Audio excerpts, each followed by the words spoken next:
Глава 321. Невидимая битва. Сюэхун. Один из учеников старшей боевой сестры Чэнь Цацань громко окрикнул ее. Казалось, что они были партнерами по культивации. Он взмахнул рукой, мгновенно выстрелив черным светом в направлении трупа женщины, атакуя пространство вокруг нее, пытаясь найти демона, который ее убил. Можно сказать, что смерть старшей боевой сестры Сюэхун была поистине несправедливой. Если бы не ее соревновательный дух, она бы не стала использовать свой талисман сокровищ и все еще могла быть жива. Прежде чем она попыталась активизировать талисман сокровища талисманов, она высвободила легкий защитный инструмент. Но чтобы ускорить активацию своего талисмана и сократить потребление магии, она убрала его, оставив себя полностью беззащитной. Очень жаль, что эта женщина была неопытной и совершила такую крайне неосторожную ошибку. Ее враги превратились в кроваво-красные коконы, а союзники были рядом с ней. В результате она решила, что легко и безопасно сможет активировать талисман сокровища. Кто мог подумать, ледяной демон вырвется из кокона в наполовину трансформированной форме, станет невидимым и убьет ее. В тот момент женщина была на последних минутах активации талисмана сокровищ и не могла немедленно остановиться. Таким образом, она стала легкой добычей ледяного демона. Когда Сун Мэн активировал свой талисман сокровищ в виде копья, он также не использовал никаких защит. Однако мощь его талисмана была намного меньше, что позволило ему активировать талисман быстрее. В противном случае на месте Сюэхун мог оказаться он.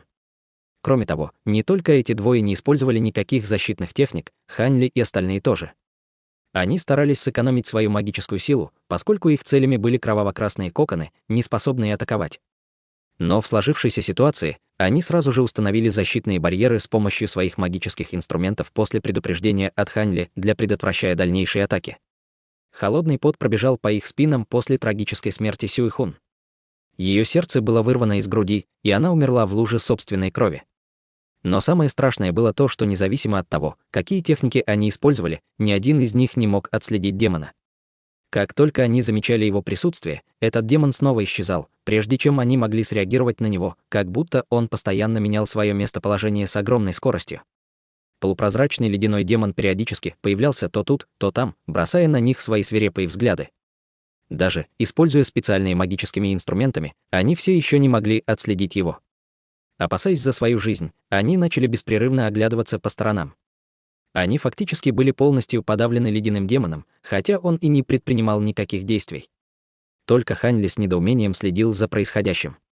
Старший боевой брат Ван, который сражался вместе с Хань Ли, никогда прежде не видел такой кровавой сцены. Его лицо стало смертельно бледным от страха. Ее смерть казалась просто кошмарной. Раньше он думал, что у него появилась возможность продемонстрировать свою божественную силу и легко уничтожить врага. Но все вышло совсем не так, как он себе представлял. Недавно он пошутил, что, возможно, именно так они все и умрут. С этой мыслью он посмотрел на старшего боевого брата, который был партнером по парной культивации Сюэхун, что еще сильнее омрачило его выражение лица. Боялся ли появления ледяного демона кто-нибудь так же сильно, как он уныло ходил взад и вперед, пытаясь сдерживать свой страх, в то время, как к горлу его подступил ком, а сердце яростно колотилось в груди. Маленький бронзовый щит, защищающий тело старшего боевого брата Ван, действовал независимо от его команд. Как только враг атаковал, щит тут же блокировал его удар. Бум! Хотя острые когти были заблокированы маленьким бронзовым щитом, он мгновенно покрылся слоем изморози и упал на землю, на время потеряв всю свою эффективность. В этот момент старший боевой брат Ван заметил что-то странное позади себя и почувствовал, что по его лицу текла кровь. Он бессознательно обернулся, оглядываясь в каждом направлении, теряя рассудок, начал паниковать. Увидев, что за ним ничего не было, какое-то мгновение он колебался, а затем нагнулся, чтобы поднять свой щит. Он хотел растопить лед, чтобы снова использовать его. «Быстрее, уворачивайся!» При виде его действий, находившийся поблизости, Лу Цзин громко закричал. Но к тому времени, когда он понял, что происходит, раздался треск его водного защитного барьера. В этот момент он почувствовал, что его сердце ушло в пятки. Черт возьми! Когда старший боевой брат Ван понял, что сейчас произойдет, ледяной демон уже готовился совершить смертельный удар. В этот момент перед глазами старшего боевого брата Ван пронеслась сцена после убийства старшей боевой сестры Сюэхун. «Я действительно не думал, что эта моя очередь подойдет так быстро». Это была единственная мысль, которая занимала его сознание в тот момент. Внезапно в его глазах потемнело, и он почувствовал невероятную легкость во всем теле. Он чувствовал себя так, словно стал облаком, летящим по велению ветра, а под ним грохотал гром. В результате он вскрикнул от удивления. Затем он внезапно почувствовал твердую землю под своими ногами, а перед ним кто-то абсолютно спокойно стоял. «Старший боевой брат Ван, ты в порядке?» Не зная, жив он или мертв, он услышал чей-то знакомый, встревоженный голос. Услышав знакомый голос, он повернул голову и увидел, что Лу Цзин с беспокойством смотрит на него. При виде его лица старший боевой брат Ван понял, что он цел и невредим. Он не мог скрыть радость и благодарность на своем лице. «Старший боевой брат Лу, ты спас меня». Старший боевой брат испугался своего собственного голоса. Тон его голоса настолько изменился, что было очевидно, что он по-прежнему был в шоке от случившегося. Услышав это, Лу Цзин был немного смущен и сказал: «Стыдно признаваться, но я к этому не причастен. Это младший боевой брат Хань спас тебя, и сейчас сражается с этим демоном». Эх, ранее я не верил твоим словам, что Хань Ли уничтожил более 10 культиваторов стадии заложения фундамента в столь юном возрасте. Но теперь я сам стал свидетелем его непостижимой силы. Младший боевой брат Хань. Когда старший военный брат Ван услышал это, он был в шоке. Он ясно помнил, что Хань Ли был в 15 метрах от него. Каким образом он так быстро приблизился к нему? С этой мыслью старший боевой брат Ван повернул голову в сторону, с которой доносились звуки битвы. То, что он увидел, совершенно поразило его. На том месте, где он подвергся нападению, теперь никого не было. Однако он слышал звуки ожесточенной битвы вперемешку вместе с криками и рычанием. Кроме того, он мог видеть мечцы и острые, светящиеся полосы, появляющиеся из ниоткуда и врезающиеся в землю, оставляя множество глубоких борозд. Спустя какое-то время старший боевой брат Ван, наконец, пришел в себя. Когда он собирался спросить о том, что происходит, внезапно подул сильный ветер. Появился сияющий, полупрозрачный белый силуэт, за которым следовала странная фигура, атакующая этот силуэт, в результате чего старший боевой брат Ван затаил дыхание. Силуэт, атакующего наполовину трансформированного слуги крови, казался еще более демоническим, чем его цель. Все его тело было прозрачным, словно кристалл. «Невозможно! Как ты можешь меня видеть? Ты преследуешь меня на моей же скорости». Искрящее лицо демона было наполнено яростью и удивлением с легким оттенком страха. Однако, как только он произнес эти слова, он зверски зарычал, отчаянно бросившись вперед, и его тело снова исчезло из виду. Звук битвы остановился на мгновение, стало так тихо, что можно было услышать холодное фырканье Хань Ли. Затем бой возобновился с еще большей ожесточенностью. Они стали перемещаться во время боя, в результате звуки начали доноситься со всех сторон. Те, кто слышал звуки боя неподалеку от себя, были вынуждены отступить, чтобы не попасть под атаку. Партнеру по культивации мертвой женщины тоже мог только беспомощно отступить. Он боялся, что если ввяжется в битву между Хань Ли и демоном, может случайно пострадать. Они все знали, что не могут вмешаться в эту невидимую битву. «Быстрее, посмотрите на землю!» — закричал Сун Мэн. Когда другие услышали это, они тут же опустили головы, и то, что они увидели, потрясло их. За какое-то время на земле образовался слой льда. В лунном свете он казался безупречно гладким. Этот демон очень хитрый. Он фактически трансформировал землю и поставил младшего боевого брата Хань в невыгодное положение. Тревожно сказал Сун Мэн. Кажется, что это не совсем так. Хотя я не знаю, какую технику движения Хань Ли использует, но мы не можем его заметить. И из того, что мы слышали, не кажется, что Хань Ли находится в невыгодном положении. Понятно, что заледенелая земля никак не влияет на него. Тем не менее, хитрость этого демона действительно застала нас врасплох. В результате мы потеряли жизнь одного из членов нашей секты. Я действительно виноват в этом, проговорил Лу Цзин, немного помолчав. Услышав это и увидев печальное выражение лица Лу Цзин, другие не знали, как утешить его. Однако эти люди не знали, что младший боевой брат Хань, о котором они говорили, громко проклинал их в своем сердце, сражаясь с ледяным демоном.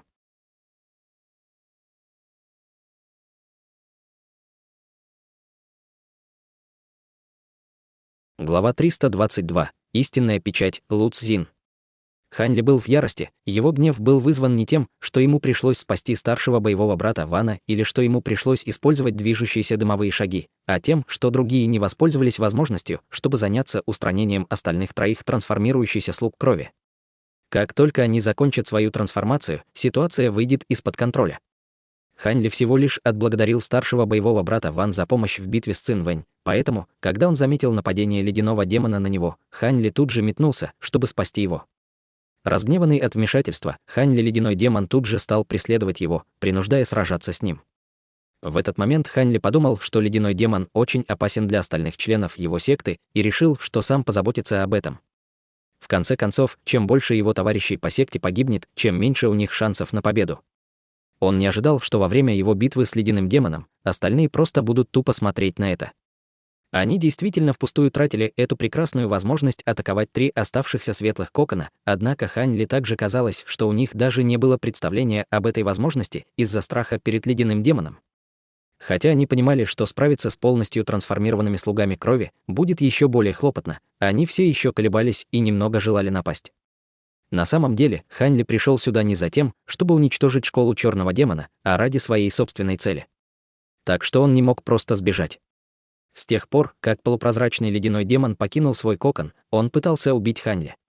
Но Хань Ли обнаружил, что пока он был осторожен, демон не представлял для него большой угрозы. Фактически, он чувствовал, что ледяным демоном было намного легче справиться, чем с лысым мужчиной. После трансформации ледяной демон приобрел прозрачное тело, исключительную скорость и некоторый контроль над холодным ци. Таким образом, он теперь смог использовать свою скорость, чтобы создать иллюзию невидимости, подобную той, что происходит при движущихся дымовых шагах. Но из-за того, что демон стал полупрозрачным, его стало труднее обнаружить. Поскольку эта странная техника движения работала только на Земле, и если он бы смог заставить ледяного демона показать себя, используя различные магические техники. В конце концов, его высокоскоростная техника движения была смертельно опасна на близком расстоянии. В то время как к летающему магическому инструменту культиватора ему бы было труднее приблизиться. Поскольку Лу Цзин и остальные никогда не участвовали в таком ближнем бою, они чувствовали, что их противник на самом деле был чудовищно опасным. К счастью, Хань Ли часто сражался таким образом и, естественно, обладал большим опытом в таких ситуациях. Когда Хань Ли внезапно оттолкнул острые когти демона волной своего серебряного меча, он выиграл себе момент. Затем он остановился, чтобы стать видимым, и он громко заорал: «Все, влетайте на небеса и продолжайте атаковать других 3 слуг крови. Я задержу этого демона». Сказав это, он снова мелькнул и исчез из виду. Для Хань Ли не был удивлен, что серебряный меч, который он украл во время испытания кровью и огнем, смог выдержать острые когти демона. Его больше удивило то, что когти демона также остались неповрежденными. Когда Лу Цзин услышал инструкции Хань Ли, он сразу понял, что тот задумал. Несмотря на это, он оставался в нерешительности и чувствовал себя крайне противоречиво. Хотя Лу Цзин был представителем большого клана культивации, в детстве его схватили злые культиваторы. В течение того времени он страдал от крайне жестоких пыток и чуть не потерял свою жизнь. Только после этого он был спасен своим кланом и стал учеником Ли Хуаюня. Из-за травмы, которую он получил в детстве, Лу Цзин испытывал глубокую ненависть к злым культиваторам. В результате он преследовал злых культиваторов везде и всегда, уничтожая всех на своем пути, независимо от того, какие странные техники они практиковали. К его удовольствию, эти действия принесли ему большую популярность среди культиваторов 7 великих сект, даже среди культиваторов с высоким уровнем. Хотя Лу Цзин продолжал казаться безразличным снаружи, его сердце постепенно стало потворствовать этому чувству восхищения. Фактически, он решил истребить всех злых культиваторов, чтобы остальные люди смотрели на него с восхищением. Естественно, Лу Цзин тщательностью скрывал этот факт даже от самого себя, стараясь быть образцом хорошего поведения. Таким образом, Лу Цзин стал известен как враг зла, хладнокровный, старший боевой брат Лу. Теперь, когда появилось еще одно ответвление зла, известное как школа черного демона, он был вынужден его устранить. Однако они оказались сильнейшими злобными культиваторами, с которыми он когда-либо сталкивался. Он не был полностью уверен, что, опираясь на свои магические инструменты, сможет уничтожить 3 оставшихся слуг крови. Силы его атак было недостаточно, в результате он не смог бы уничтожить демонов после их полной трансформации. Однако даже с одним наполовину трансформированным демоном оказалось трудно справиться. Они не знали, смогут ли они справиться с остальными наполовину трансформированными демонами или просто потеряют свои жизни. Но если бы они отступят сейчас, это приведет к полному провалу их миссии.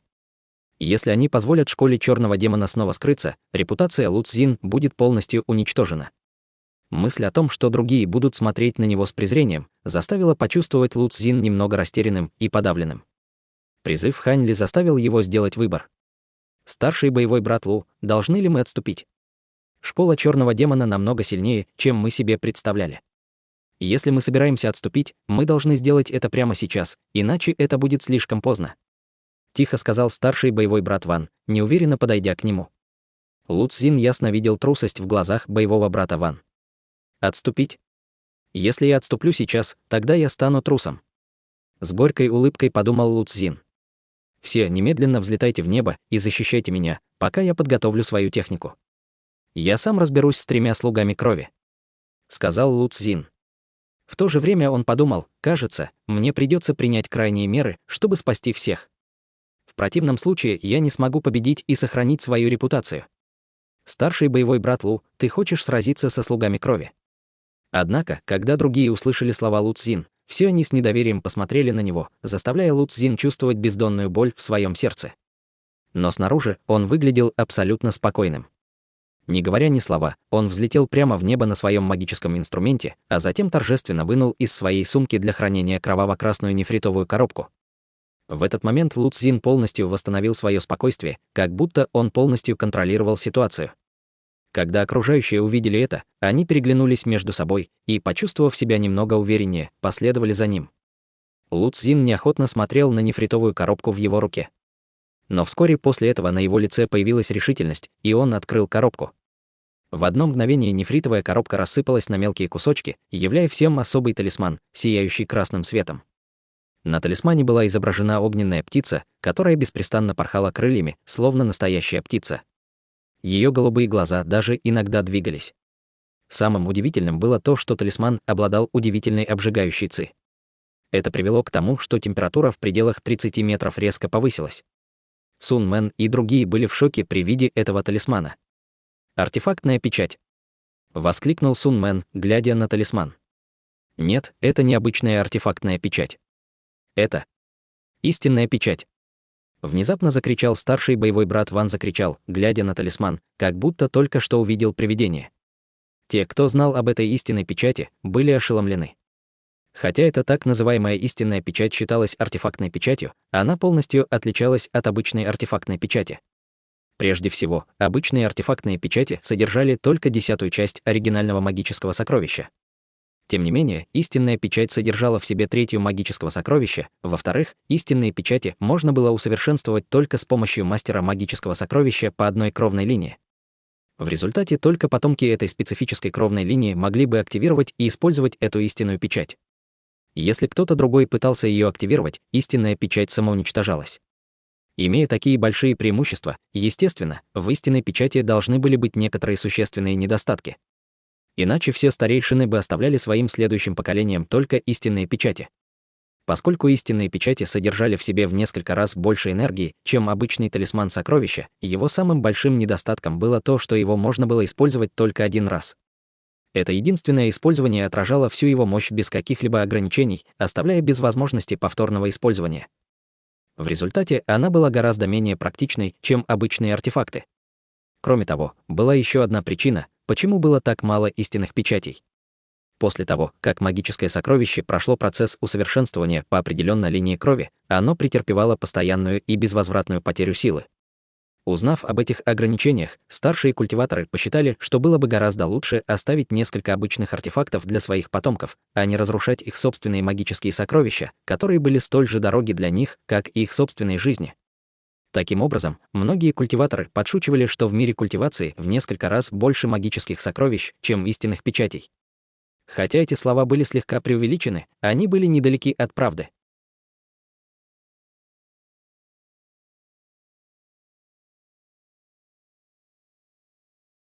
Глава 323. Уничтожение демонов.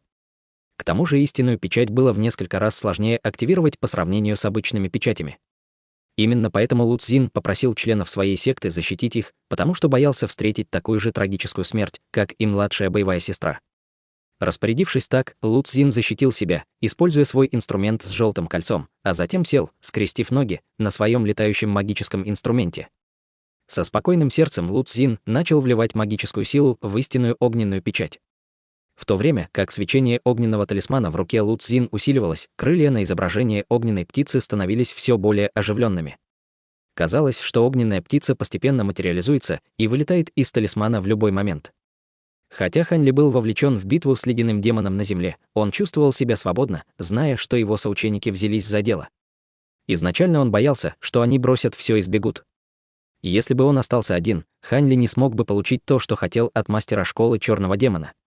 Больше не беспокойся о том, что они сбегут, Хань Ли всецело сосредоточился на своем противнике. Даже будучи культиватором на средней стадии заложения фундамента, техника движущихся дымовых шагов по-прежнему оказывала огромную нагрузку на все его тело. Таким образом, он не мог допустить, чтобы битва на такой экстремальной скорости затянулась. Ему следовало действовать как можно быстрее. Думая об этом, Хань Ли беспрестанно мерцал, размахивая серебряным мечом в одной руке, подавляя и изматывая ледяного демона. С другой рукой Хань Ли он молча достал предмет из своей сумки и обмотал его вокруг его безымянного пальца. Глаза Хань Ли сверкали кровожадностью. Он ринулся вперед на страшной скорости, обхватив меч обеими руками. Он внезапно совершил такую жестокую атаку, вызвав страх у ледяного демона. Ледяной демон поспешно отступил и поднял свои острые хрустальные когти в защиту. Бдыщ! Ледяной демон холодно рассмеялся. Воспользовавшись импульсом удара, ледяной демон отлетел назад и увеличил расстояние между ним и Хань Ли. В этот момент на лице Хань Ли появилась легкая усмешка. При виде этого ледяной демон почувствовал себя очень неловко. Хань Ли отпустил свой меч и дернул другой рукой. В этот момент ледяной демон почувствовал, что какая-то неописуемая сила удерживает его, и он не может сдвинуться с места от ожесточенной атаки Хань Ли. В тот момент Хань Ли снова схватил меч в обеих руках и нанес удар. Когда ледяной демон увидел это, он побледнел и поспешно начал метаться изо всех сил. К сожалению, уже было слишком поздно. В мгновение ока Хань Ли настиг его. Меч Хань Ли потерял свои очертания на мгновение, и бесчисленные серебряные полосы стали атаковать ледяного демона, мелькая между собой. В следующее мгновение под лунным светом появились две фигуры. Хань Ли стоял с мечом в руках, а ледяной демон падал на землю. При виде этого Сун Мэн и другие немного занервничали. Ледяной демон вскочил на ноги и уставился в спину Хань Ли со злой усмешкой. Он было собирался что-то сказать, но его выражение на лице застыло. Внезапно раздалась серия резких взрывов, в результате чего на теле ледяного демона появились многочисленные мелкие трещины. По мере того, как эти звуки продолжались, трещины становились все более крупными, в конечном итоге превратив тело ледяного демона в груду сломанного полупрозрачного льда. Когда ледяные кристаллы треснули, когти ледяного демона все еще оставались целыми, испуская плотную холодную ци. Это было единственное, что выдержало атаку Хань Ли, они остались совершенно неповрежденными. Хань Ли бесстрастно посмотрел на останки ледяного демона.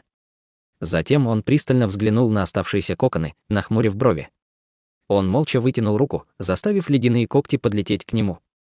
Из-за того, что тонкая прозрачная нить отражалась от лунного света, ее было слабо видно между острым когтем и Хань Ли. Именно из-за этого умер ледяной демон. Воспользовавшись тем, что Хань Ли был так близко во время предыдущего удара, он использовал прозрачную нить на своем безымянном пальце, чтобы украдкой обмотать ее на его когте. К сожалению, поскольку трансформация ледяного демона была завершена не полностью, она также притупила его чувства, что позволило Хань Ли победить. Хань Ли опустил голову, осмотреть ледяные когти, и, немного поколебавшись, выбросил их. Поскольку ледяные когти были способны выдержать атаки его серебряного меча без единой царапины, он понял, что это наверняка исключительно хороший материал для усовершенствования магических инструментов. Но зная, что это изначально было рукой человека, его сердце вздрогнуло, и он не смог преодолеть свое отвращение. Он подошел к останкам ледяного демона и небрежно разгреб ледяную кучу с серебряным мечом, вытащив оттуда свою сумку. Взглянув, он осторожно убрал ее. Затем он тихонько взлетел в небо, желая увидеть, как остальные члены его секты будут справляться с 3 слугами крови. Хань Ли не знал, что в тот момент, когда ледяной демон погиб, мужчина средних лет внезапно открыл свои кроваво-красные глаза и пробормотал про себя: «Ледяной демон уже мертв. Отлично. В будущем мне больше не придется иметь с ним дело». Сказав это, он спокойно закрыл глаза, как будто ничего не случилось. Перед ним лежал сморщенный труп. Благодаря четким очертаниям костей, казалось, что под кожей не было мяса. Труп был одет в одежду культиватора долины Желтого Клена. Когда Хань Ли взлетел в небо, прежде чем он успел открыть рот, Сун Мэн и другие окружили его. Выражения восхищения и шока застыли на их лицах, когда они осыпали его похвалой. Однако в их словах также было глубокое уважение. Партнер по парной культивации старшей боевой сестры Сюй Хун был особенно благодарен Хань Ли. Хань Ли сказал несколько слов. Затем он заметил ослепительный красный талисман в руке Лу Цзин и с любопытством спросил об этом. Кто-то тут же объяснил Ханьле про истинную печать, в результате чего Ханьле почувствовал радость и облегчение. Естественно, Ханьле уже знал об истинных печатях. Однако он не ожидал, что старший боевой брат Лу обладает таким сокровищем и решил использовать его ради спасения жизни всех. Ханьле почти ничего не знал о Лу Цзине, так что он не мог знать и о его сложной дилемме, в результате которой ему пришлось заплатить такую цену за сохранение своей репутации. Ханьле же было все равно, что о нем думают другие. Все было в порядке до тех пор, пока его репутация не мешала ему получать выгоды. Естественно, если бы у Ханьли была возможность произвести хорошее впечатление, не прилагая на это много усилий, он бы не пренебрег ей воспользоваться. Однако он бы никогда не стал использовать что-то настолько ценное, как истинная печать, чтобы сохранить свою репутацию, даже если это бы был вопрос жизни и смерти. Несмотря на это, действия Лу Цзин действительно произвели впечатление на Ханьли. Он даже засомневался в своих давних убеждениях. Если этот мир был бы наполнен теми людьми, которые были готовы на все, чтобы уничтожить зло, что бы случилось. Можно ли считать его хорошим человеком? Ханьли внезапно стало немного совестно, как вдруг услышал свирепый рев, наполненный кровожадностью. Ханьли и остальные поспешно взглянули на источник этого рева. Один из 3 коконов претерпел огромные изменения, и казалось, что слуга крови вот-вот должен был появиться. Сердце Ханьли вздрогнуло.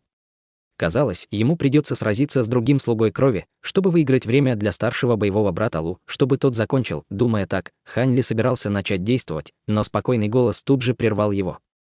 «Все, отступайте. Позволь мне самому уничтожить этих 3 демонов». Услышав это, все обрадовались. Ханьли поспешно обернулся и увидел, что Лу Цзин смотрел на них с улыбкой. У него в руке была маленькая, изысканная красная птица. Она трепетала своими крыльями и казалась чрезвычайно восхитительной. Кроме того, обжигающая ци поблизости исчезла. Так выглядит истинная печать. Ханьли с изумлением смотрел на маленькую красную птицу. «Большое спасибо вам всем за то, что вы защитили меня». Лу Цзин спокойно подлетел к соученикам. Все были крайне удивлены, в то время, как он спокойно действовал, держа в руке маленькую птицу.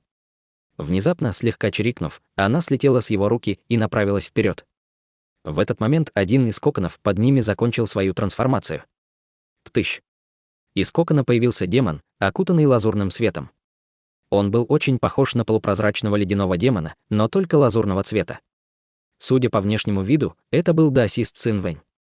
Но в этот момент он выглядел просто обезумевшим, словно он лишился способности мыслить. Он испустил 2 безумных рева и поднял голову, чтобы взглянуть на маленькую огненную птицу. Его тело сразу же замерло, а на его лице появился страх. Затем он, казалось, запаниковал и стал оглядываться вокруг. Он внезапно взлетел в небо, как будто хотел убежать. Но в этот момент маленькая огненная птица взорвалась, превратившись в большую пылающую птицу шириной около 3 метров. Он расправил свои крылья и преодолел расстояние 30 метров за одно мгновение, очутившись прямо перед демоном Цин Вэнь. Внезапно она клюнула его своим острым красным клювом.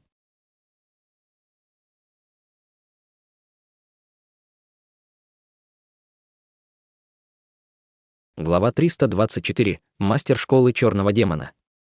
Пылающая огненная птица за одно мгновение пролетела более 30 метров и клюнула в Цин Вэнь своим огромным клювом, тут же превратив его в огромный огненный шар. Приземлившись на землю, он успел только дважды вскрикнуть, прежде чем превратиться в кучу золы. Ханьли наблюдал за этим в полном изумлении, в то время как огненная птица внезапно закричала. Она повернула свою голову к 2 оставшимся светлым коконам и свирепо метнулась к ним. В результате они оба превратились в столпы огня. 2 почти трансформированных слуги крови тут же были поглощены океаном огня. Кроваво-красные коконы лишь доли секунды смогли противостоять бушующему пламени, прежде чем полностью исчезнуть. Беззащитные слуги крови прошагали несколько шагов, а затем рассыпались в прах. Пылающее пламя оказалось совсем необычным. Неожиданно его свирепость сильно потрясла Ханьли, навсегда заставив его запомнить о еще одном магическом сокровище культиватора стадии формирования ядра. Но не только Ханьли был удивлен, для всех остальных это тоже был приятный сюрприз. Истинная печать — невероятно мощная штука. Мы смогли уничтожить эту злую школу благодаря Лу Цзину. Другие взволнованно разговаривали между собой в большом волнении. С их точки зрения, поскольку они уничтожили слуг крови, оставался только мастер школы черного демона, а раз они все были культиваторами стадии заложения фундамента, то победить одного человека не составило бы большого труда. При виде того, как пламя пылающей птицы постепенно исчезает, Лу Цзин почувствовал сильное огорчение в глубине своего сердца, но, услышав похвалу от других, его настроение тут же улучшилось. Мы потратили немало времени. Давайте быстрее пойдем и уничтожим мастера школы черного демона. Лу Цзин взмахнул с мужественным видом. Остальные кивнули в знак согласия и последовали за ним. Хань Ли слегка улыбнулся, но когда он собирался последовать за ними, он заметил, что старший боевой брат Ван с каким-то пустым выражением лица уставился вдаль. Это несколько удивило Хань Ли, поэтому он устремил свой взгляд в направлении взгляда Ван. На что он еще мог смотреть, кроме как на пепел от останков демонов и трупа Сюйхун? «Старший боевой брат Ван, ты что-то заметил?» Усомнился Хань Ли. «Нет, ничего». «Младший боевой брат Хань, ты слишком подозрителен». Когда старший боевой брат Ван услышал вопрос Хань Ли, он сразу же перевел взгляд, прежде чем ответить.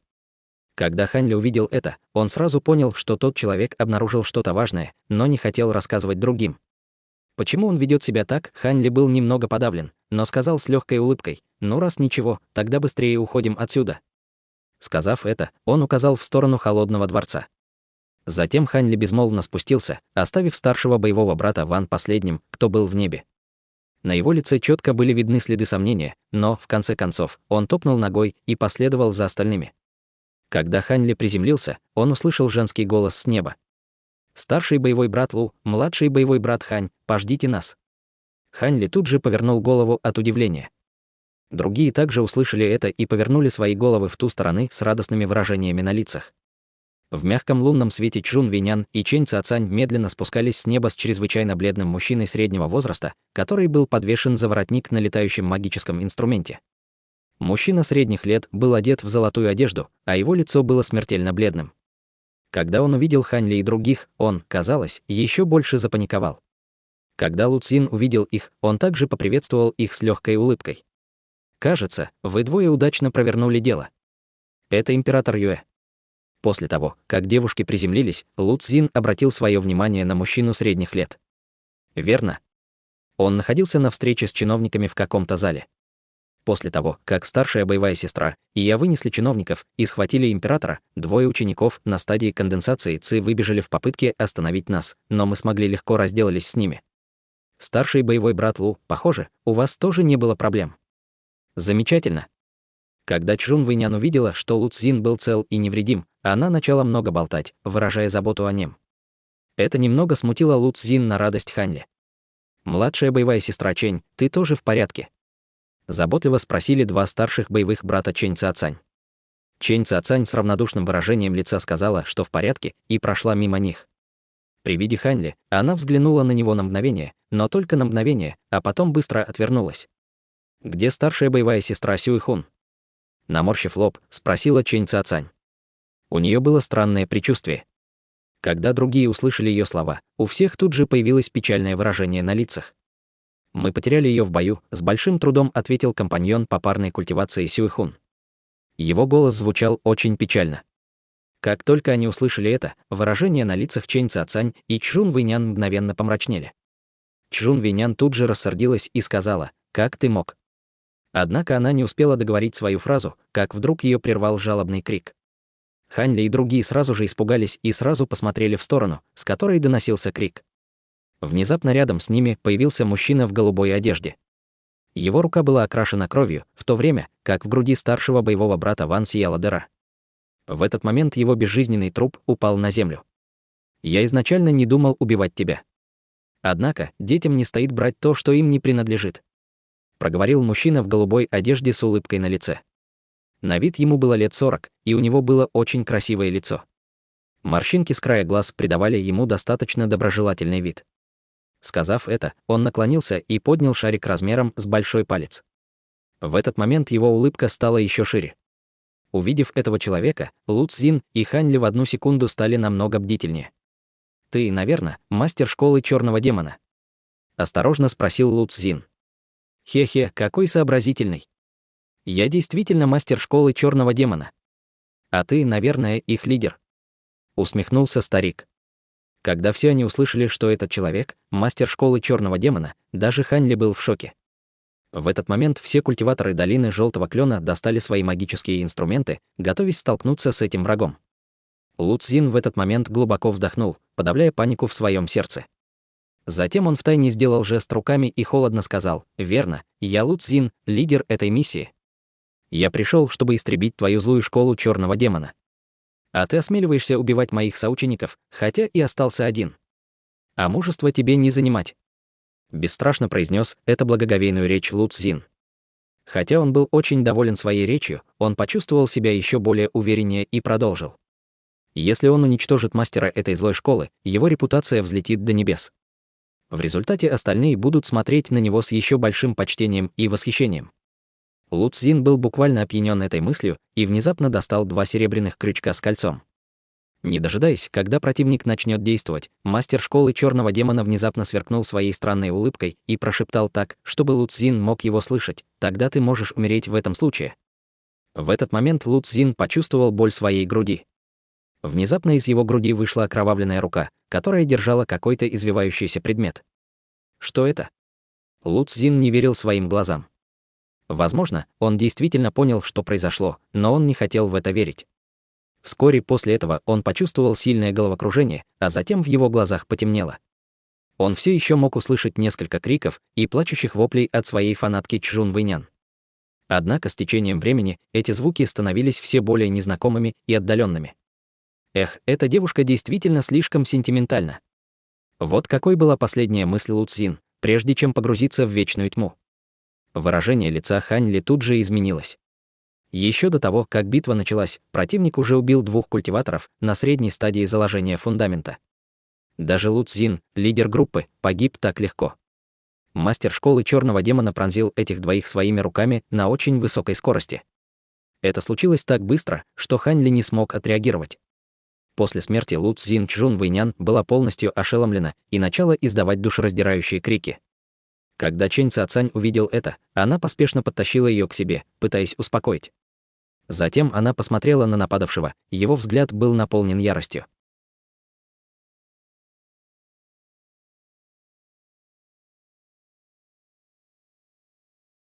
Глава 325. Особенность. Бум-бум. Трупы Лу Цзин и старшего боевого брата Ван были отброшены в сторону. Взгляд Хань Ли вздрогнул при виде этого. «Раз вы пришли сюда, даже не думайте о том, что вам удастся сбежать. Мне по-прежнему не хватает жертв крови стадии заложения фундамента». Зловеще ухмыльнулся мастер секты, его зубы мерцали лунным светом. Сидевший в засаде император Юэ, который только что выглядел очень жалким, теперь оказался культиватором на поздней стадии заложения фундамента.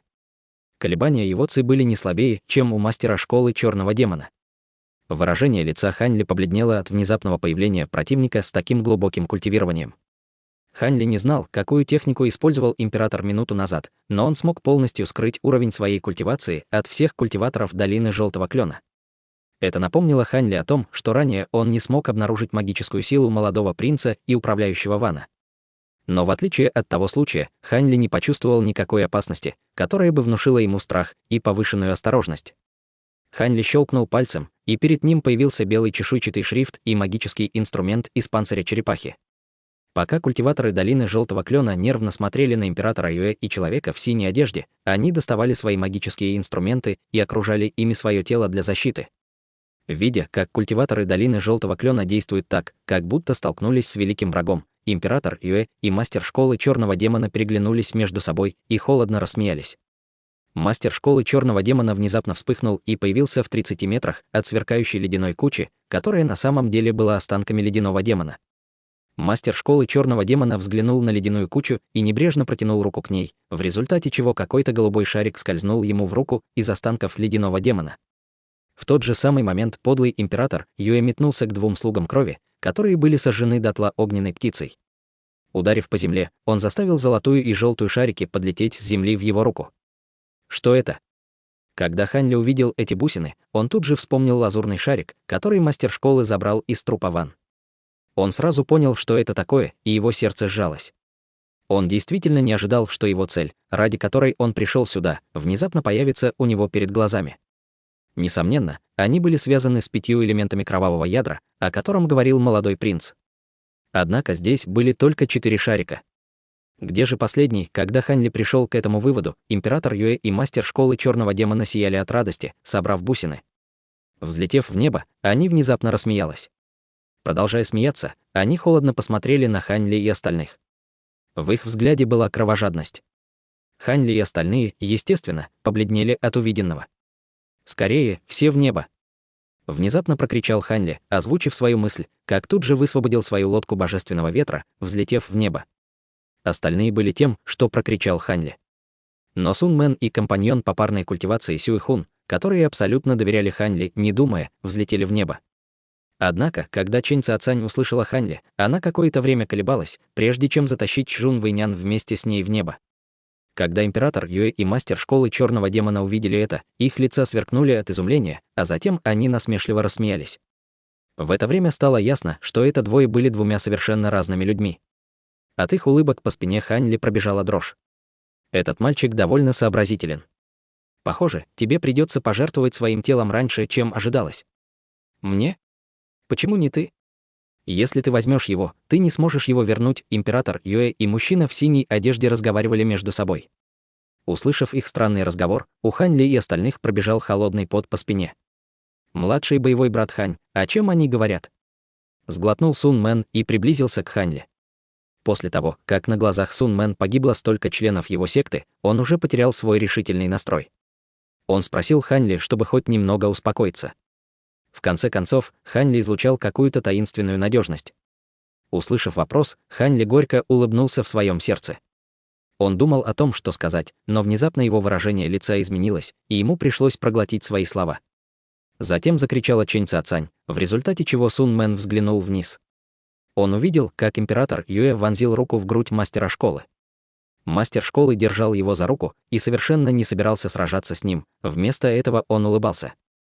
Мастер школы черного демона и император Юэ излучали ослепительно-красный, кровавый свет. Через руку императора Юэ, которая пронзила грудь мастера школы, в его тело проникал красный свет, а мастера школы. Казалось, что мастер школы принес себя в жертву императору Юэ. Это зрелище ошеломило Сун Мэн. Свечение мастера школы становилось все слабее, пока совсем не погасло. С другой стороны, свечение императора Юэ становилось все ярче, и он даже, казалось, стал моложе. «Это какая злая техника?» — вскрикнул Сун Мэн. Выражение лица Хань Ли тут же помрачнело, и он не обратил внимания на вопрос старшего боевого брата. Вместо этого он глубоко вздохнул и внезапно взмахнул рукой. Около 200 талисманов огненного атрибута выскочили из его руки и выстрелили в сторону императора Юэ и мастера школы. Это были все огненные талисманы, которые Хань Ли имел при себе. На полпути эти талисманы превратились в огненные техники, создавая огненную волну. Это зрелище произвело еще большее впечатление, чем истинная печать Лу Цзин. Такое количество одновременного использования талисманов было довольно редким явлением в мире культивации. В конце концов, кому-то придется в голову тратить более сотни духовных камней, чтобы приобрести так много талисманов. Эта сцена привела группу культиваторов долины Желтого Клена в полное изумление. Даже унылая Чжун Вэйнян с удивлением наблюдала за происходящим. Изначально император Юэ также был сильно потрясен этой сценой. Но после того, как он увидел, что это была всего лишь низкоранговая техника, он с презрением отмахнулся от нее рукой. Он понял, что кровавый свет, окутавший его тело, с легкостью защитит его от этих магических техник, так что ему нет необходимости обращать на нее внимание. Когда он закончит это, убить противника станет так же легко, как выкинуть мусор. Когда огненная волна достигла его тела, как он и ожидал, кровавый свет защитил его от атаки. К тому времени более половины свечения мастера школы черного демона перетекло в тело императора Юэ. Император Юэ теперь выглядел на 30 лет. Когда Чэнь Цаоцань и другие увидели атаку Хань Ли, каждый из них последовал его примеру, высвободив свои магические инструменты. В конце концов, казалось, что противник использовал какую-то злую технику и не мог остановиться. Чэнь Цаоцань и другие, естественно, хотели использовать эту возможность, чтобы победить врага. Когда они запустили свои магические инструменты, ослепительный белый свет вырвался от императора Юэ и человека в синем, сопровождаясь оглушительным взрывом. Колеблющийся белый свет окутал их обоих. Невероятное количество духовной силы, содержащейся в белом свете, испугало императора Юэ. Когда Чэнь Цаоцань и другие увидели это, они были приятно удивлены и посмотрели на Хань Ли. Эта сцена, должно быть, была работой их соученика. Однако Хань Ли совершенно не выглядел счастливым, а вместо этого казался торжественным и холодным. «Вы все празднуете слишком рано. Они все еще не мертвы», — холодно сказал Хань Ли. Его слова поразили остальных, и те сразу уставились на противников. Даже в таком густом дыме духовную ци императора Юэ можно было различить. Хотя она все еще присутствовала, его магическая сила значительно уменьшилась. Культиваторы долины Желтой Клена вздрогнули от того, что увидели своей духовной сущностью, и тут же приказала своим магическим защитным инструментам расположиться вокруг них. Как только император Юэ снова стал бы хорошо виден, они совершили совместную атаку и отомстили за трагическую гибель своих товарищей по сектам. Кхе. Хорошо. Хорошо. Кхе. Я действительно ошибся. Кто бы мог подумать, что это ты окажешься самым проблематичным в группе. Ты припрятал что-то среди талисманов и сумели прорваться сквозь защитный кровавый свет. Кашля, проговорил император Юэ, все еще находясь в дыму. Его тон стал все более холодным. Когда другие услышали это, их выражения значительно изменились. Хань Ли тоже был потрясен. Зерно небесной молнии. Я действительно не думал, что есть культиваторы стадии заложения фундамента, способные выжить в этой технике. Медленно проговорил Хань Ли. Затем он взмахнул рукой, и раздался очередной взрыв. Как только он рассеялся, стало возможным различить несколько силуэтов. Это были кукольные звери и солдаты, которые летели на землю. Увидев появление марионеток, Сун Мэн и остальные безжалостно атаковали императора Юэ. Однако внезапная вспышка красного света разорвала связь магических инструментов с их владельцами. Император Юэ, покрытый кровью и грязью, вышел из дыма и, негодуя, уставился на Хань Ли.